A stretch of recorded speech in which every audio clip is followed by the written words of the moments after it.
and actually has, put put himself out there as the poster child for why these policies are good and why we should accept these policies and why he deserves to be placed in women's facilities for his own rights and safety. So I think what it says is that people don't listen to women. Um, that's what these charges say, is that women said that these things were happening. They said that they were going to happen, and people haven't listened. There's two victims, so they didn't listen to the first victim, and he got to have a second victim. And we're aware this is not a special, exceptional case. He's not just a bad apple. Um, I'm not saying that every person in there who's been transferred is a sex offender, but a third of them are sex offenders, and there are many different. Um, there's a lot of examples of sexual assault, of sexual harassment, intimidation, voyeurism, exhibitionism, physical abuse, physical intimidation, and these are foreseeable. These are the state's own numbers that say that a third of them are sex offenders that are being transferred in. So I think what it says is that they don't listen to women. The state of California doesn't listen to women, and they don't care about women.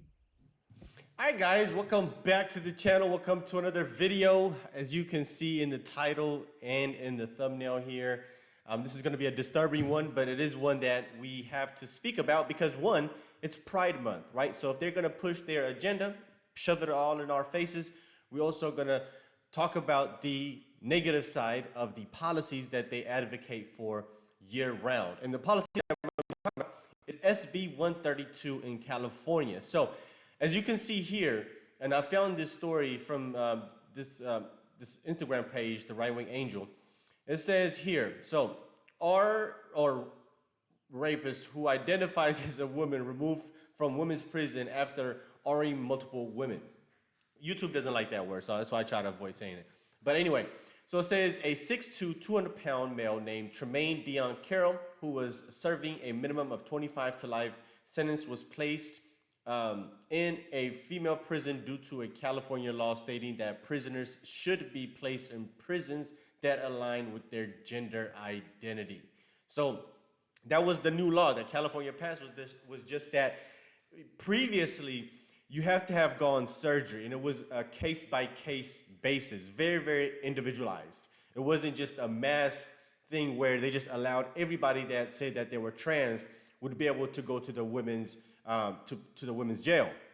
So now this SB 132 that was passed in California made it to where that all you had to say was that you're a woman. Just identify as a woman, even if you're a man, and they had to affirm that identity. And we've said this was going to backfire. We've said this is not a good idea. This is horrible. You're practically placing criminals that can't be trusted in with other women that are possibly vulnerable. I mean, criminals are what we try to keep women away, even if that woman is a criminal herself. It's not the same level as a man. So you would want to protect her at all costs. It doesn't matter if she's in jail or not. You can't just place her in the prison with a bunch of men. That's insanity. It doesn't make any freaking sense. I don't know how it makes sense to anybody. But it backfired, like we said it would, and now you have apparently this individual here. We're going to read an article.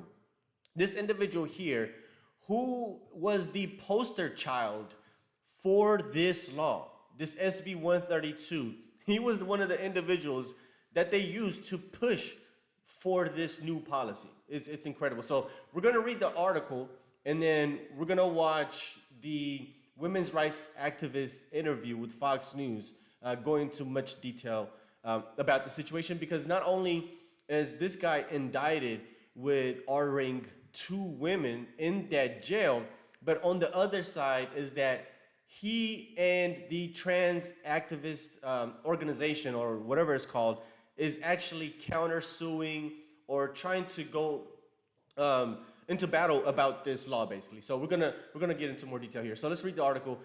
So it says a transgender identified California convict with a lengthy record of criminal violence has been transferred out of women's correctional facility and back to a men's prison after being indicted for R.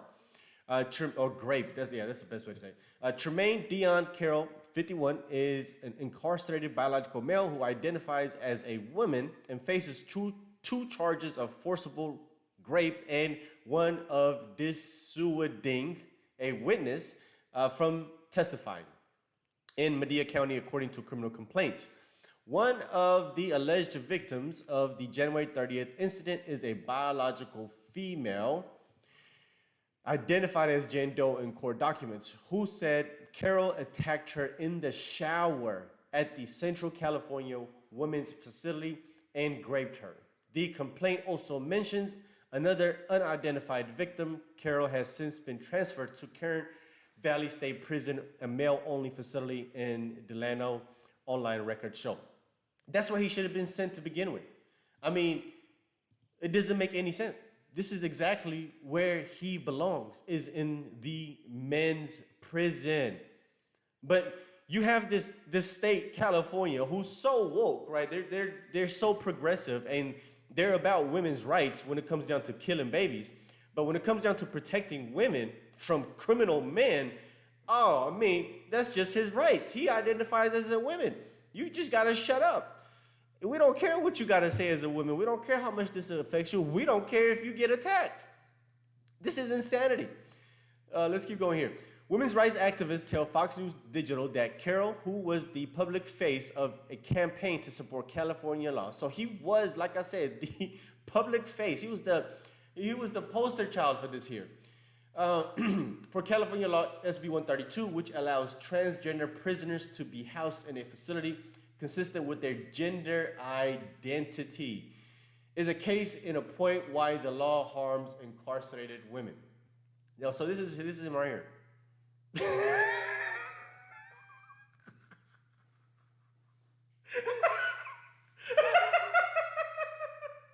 Oh, bro, come on, bro.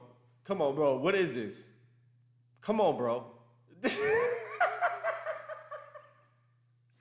I'm not laughing at the situation that happened. I'm not whatsoever. I'm laughing at this image of this women right here.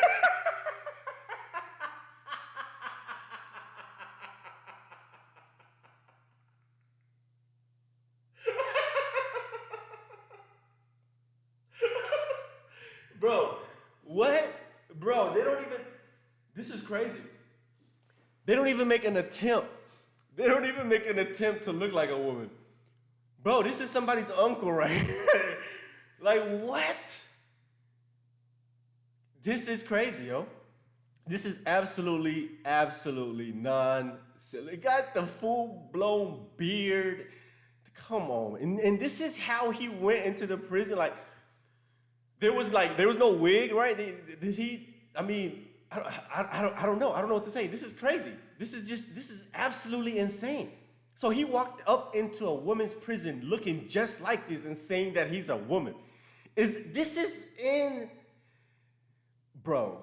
I mean, the world we live in is really crazy. I'm in shock. I really just can't believe it. But anyway, let's just keep reading the article here. So previous to SB 132, biological male inmates were allowed to, on a case-by-case individualized basis, be placed in women's facilities, but not if they hadn't had surgery, and it was always very individualized. What the bill did, what SB 132 did, is it took away all of that safeguard, said Lauren Bone, legal director of the Women's Liberation Front. So yeah, this is a women's, rights activist who is fighting for women's rights in California, who is the most pro-women state in the country. This is absolutely crazy. This is crazy.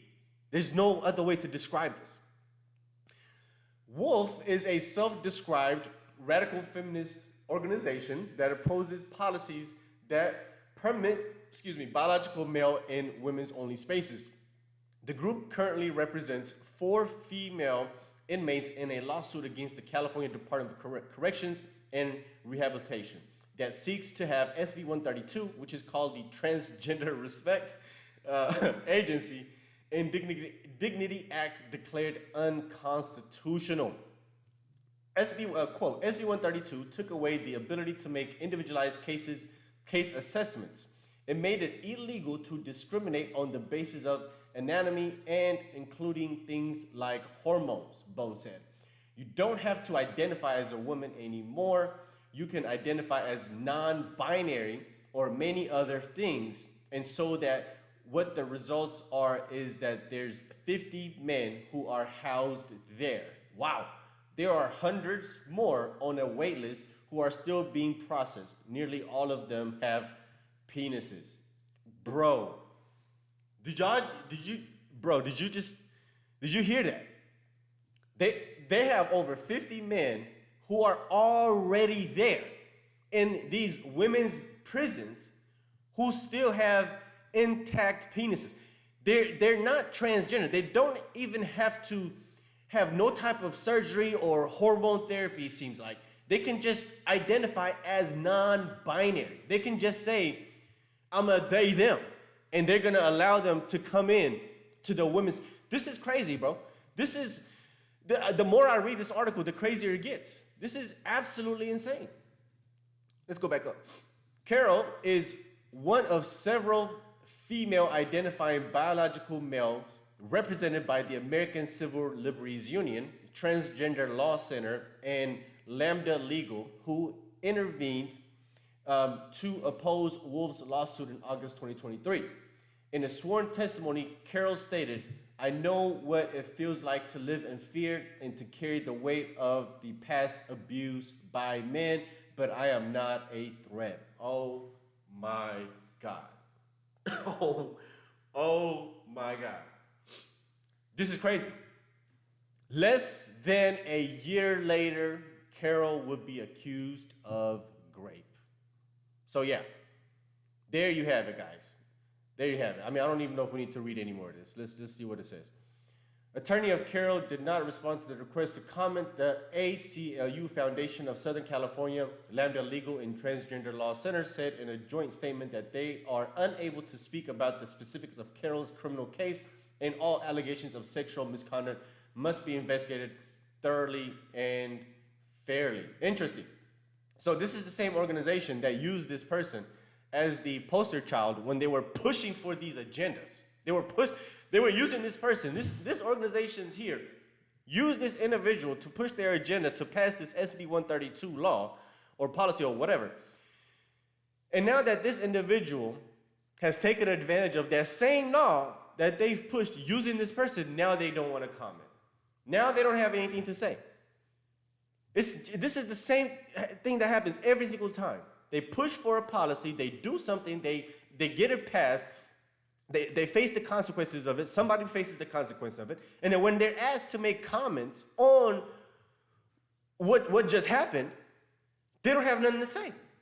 Every single time. It doesn't matter what the issue is. Every single time, they just run away from the consequences and being held accountable.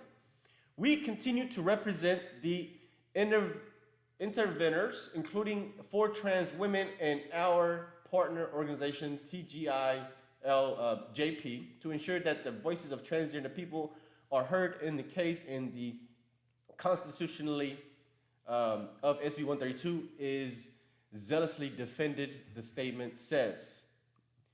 Amy, founder and executive director of Women's 2 Women and a former inmate who has closely followed Carol's case, told Fox News Digital that there is no history of Carol identifying as any kind of LGBT whatever person until SB 132 was passed.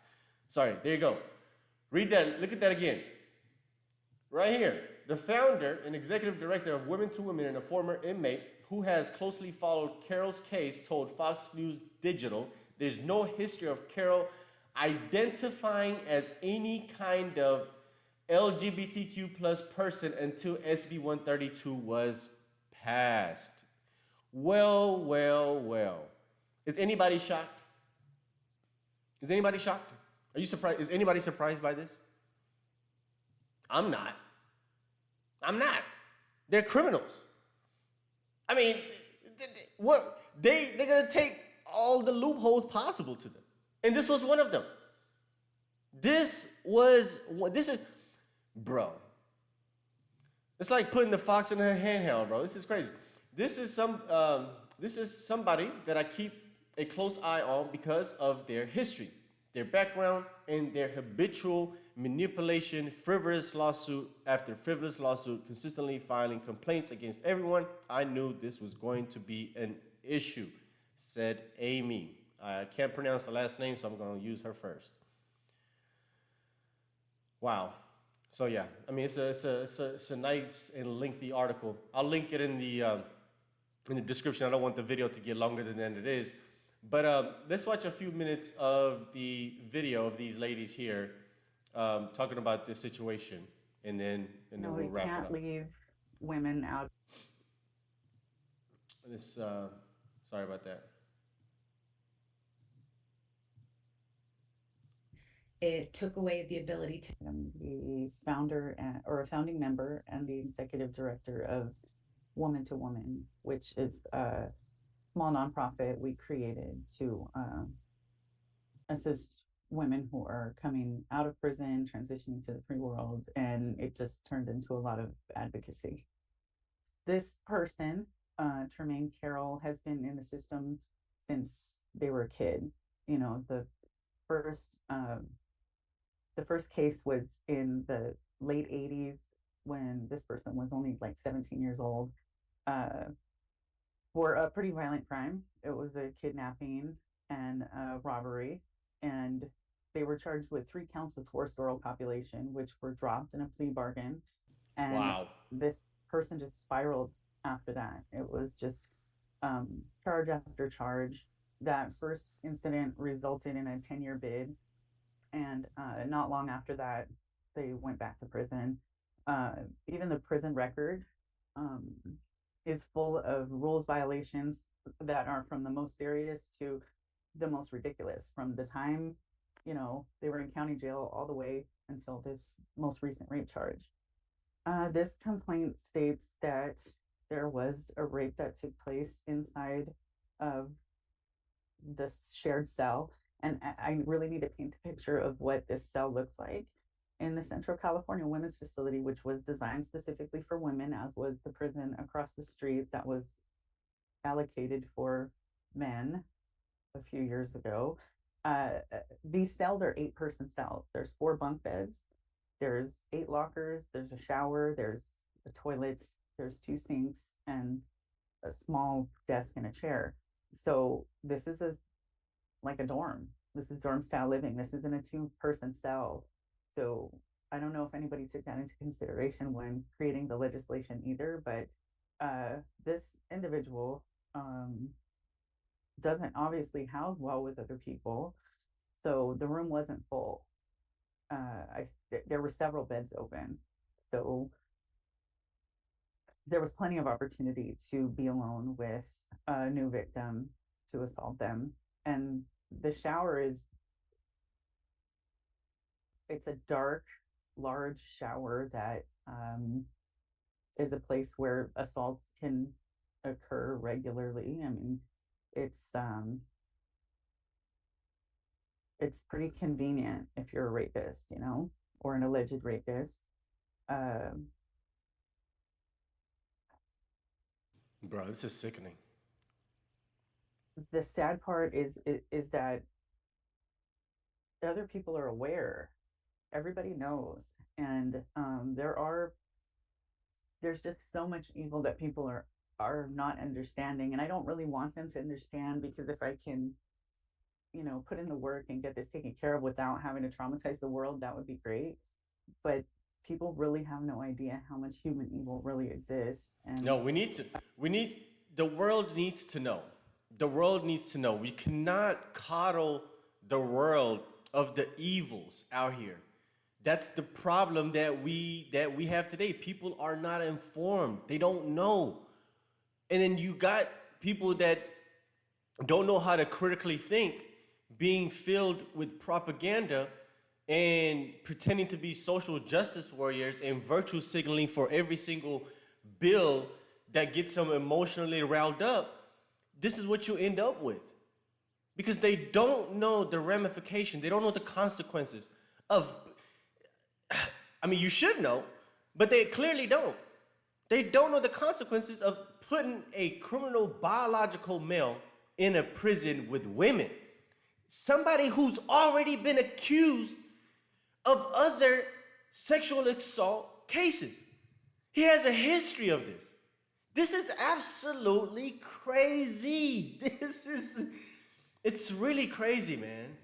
Um, to have someone suggest that somebody moves into that room with a predator, to have staff fully aware of the threat of danger, of imminent danger, and still follow through with that bed move, to have a sergeant sign off on it, to have a warden be fully aware of this person's, uh, you know, motives and recorded behaviors is gross negligence, and um, it's deliberate indifference. And these people's 100%. lives just don't matter. My name is Lauren Bone. I'm the legal director of Women's Liberation Front. And we have brought suit against the state of California for SB 132 for housing men in women's prisons. Um, so that is our big fight right now with it. We've opposed SB 132 from the beginning, testified against it and pushed against it. And when we weren't able to successfully stop it, we were approached by women who are incarcerated and asked to represent them to challenge the lawsuit or to challenge the law, challenge the bill, which we filed in 2021 to do, and which is still ongoing today. Previous to SB 132, um, biological male inmates were allowed to, on a case by case, individualized basis, be placed in women's facilities, but not if they hadn't had surgery, and it was always very individualized. What the bill did, what SB 132 did, is it took away all of that safeguarding. It took away the ability to make individualized case assessments. It made it illegal to discriminate on the basis of anatomy, and it, including things like hormones. You don't have to identify as a woman anymore. You can identify as non-binary or many other things. And so what the results are is that there's 50 men who are housed there. There's hundreds more on a wait list, 50. who are still being processed. Nearly all of them have penises. They have their male anatomy, and most of them are not taking hormones. There's many of them that go by he, him, that don't identify as women. They don't even pretend to. This is not But the funny, bro. state doesn't have the ability under SB 132 to deny most of those requests. This is not The funny, bro. law I'm not laughing at the situation. Please forgive me. I'm laughing as the delusion. It is. That's all I can do. I mean, doesn't have any requirements other than self-identification. There's no need to present as female. There's no need to have clearly. any I mean, clearly there isn't. We saw the picture of the dude.